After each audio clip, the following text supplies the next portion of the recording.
ইরানে নতুন করে যুক্তরাষ্ট্রের হামলার গুঞ্জনটি বেশ জোরে সোরেই আলোচিত হচ্ছে। ইরানে হামলা থেকে মাত্র 1 ঘণ্টা দূরে ছিলেন মার্কিন প্রেসিডেন্ট ডোনাল্ড ট্রাম্প। তবে আলোচনায় আগ্রহী হওয়ায় শেষ পর্যন্ত ইরানে হামলার সিদ্ধান্ত থেকে পিছিয়ে আসার কথা জানান মার্কিন প্রেসিডেন্ট। তবে বিশ্লেষকদের ধারণা, এবারও যদি আলোচনা ব্যর্থ হয় তবে ইরানে নিশ্চিতভাবেই হামলা করবে যুক্তরাষ্ট্র। প্রশ্ন হলো, আবারও হামলা হলে কিভাবে এর পাল্টা প্রতিক্রিয়া জানাবে ইরান?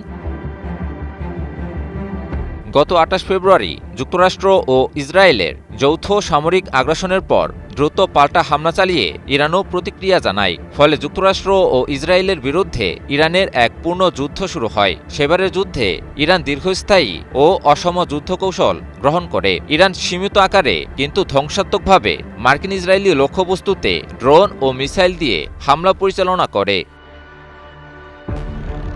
তবে ইরান ও যুক্তরাষ্ট্রের মাঝে যদি আবারও যুদ্ধ শুরু হয় তাহলে ইরান কিভাবে প্রতিক্রিয়া জানাতে পারে তা সম্প্রতি তুলে ধরেছে মার্কিন প্রভাবশালী সংবাদ মাধ্যম দ্য নিউ ইয়র্ক টাইমস। প্রতিবেদনে দাবি করা হয়, এবারের যুদ্ধ ক্ষণস্থায়ী হতে পারে, তবে সংঘাত স্বল্প সময়ের হলেও এর তীব্রতা হতে পারে অত্যধিক। বিশেষ করে ইরানের জ্বালানি অবকাঠামোকে লক্ষ্য করে সমন্বিত ও ভারী হামলার আশঙ্কা করা হচ্ছে। প্রতিবেদনে বলা হয়, নতুন করে আবারও সংঘাত শুরু হলে শত শত ড্রোন ও মিসাইল ছুড়ে পাল্টা প্রতিক্রিয়া জানাতে পারে ইরান। ইরানের এই কৌশলের মূলে রয়েছে শত্রুকে কার্যকরভাবে মোকাবিলা করা এবং প্রতিপক্ষের পুরো হিসাব নিকাশকেই বদলে দেয়া। হামলার লক্ষ্যবস্তুতে কেবল মার্কিন ইসরায়েলি স্থাপনায় নয়, বরং যুক্তরাষ্ট্র ঘনিষ্ঠ উপসাগরীয় দেশগুলোকেও লক্ষ্যবস্তু করবে ইরান। প্রতিবেদন অনুসারে আবারও যুদ্ধ শুরু হলে পাল্টা প্রতিক্রিয়ায় ইরান উপসাগরীয় দেশগুলোর জ্বালানি অবকাঠামোতে তীব্র হামলা চালাতে পারে।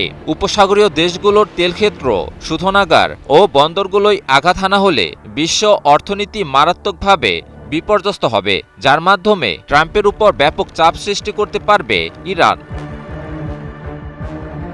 প্রতিবেদনটিতে আরও দাবি করা হয়, পাল্টা প্রতিক্রিয়ায় ড্রোন ও মিসাইল হামলার পাশাপাশি নিজেদের হাতে থাকা অন্যান্য কার্ডও ব্যবহার করতে পারে ইরান। যুদ্ধ শুরু হলে হরমুজের পাশাপাশি বাবেল মানদেব প্রণালীও বন্ধ করে দিতে পারে ইরান। সমুদ্রপথটি ইয়েমেনের ইরান সমর্থিত সশস্ত্র হুথি গোষ্ঠীর নিয়ন্ত্রিত অঞ্চলের পাশে অবস্থিত।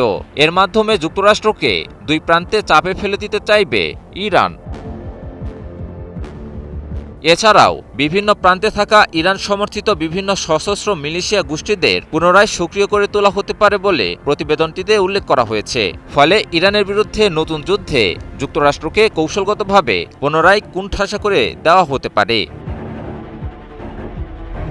বিশ্লেষকদের মতে, ইতিপূর্বেও মার্কিন ইসরায়েলি ধ্বংসাত্মক হামলাও ইরানের বিরুদ্ধে তাদের জয় এনে দিতে পারেনি।